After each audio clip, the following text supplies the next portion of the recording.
इसके साथ हमने बनाए हैं फ्राइज़। और इसको जो है रायते और केचप के साथ और इमली की चटनी अगर आप घर में जो बनाते हैं वो जो है उसके साथ आप इसको सर्व करें, बहुत बहुत मज़े का। तो जी सबसे पहले जो है चिकन ले लेंगे और इस पर हम जो है कट लगा लेंगे। अच्छा जी देखें, अब जो है इस पर हमने कट लगा लिया है, आप भी इसी तरह से इसको कट लगा लें। तो सबसे पहले हम जो है लहसुन डालेंगे, लहसुन पाउडर, फिर अदरक पाउडर डालेंगे,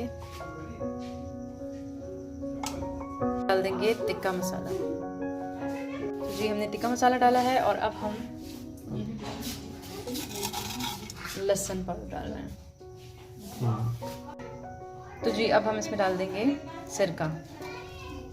देखें हमने इस पर अच्छी से मसाला लगा दिया और इसमें जो कट लगे हुए हैं इसके अंदर भी मसाला अच्छे से लगा दिया है। देखें अब इसको आधे घंटे के लिए या 15 मिनट के लिए आप जो है मैरिनेट करने के लिए रख दें। ठीक है, अब हम इसको फ्राई कर रहे हैं।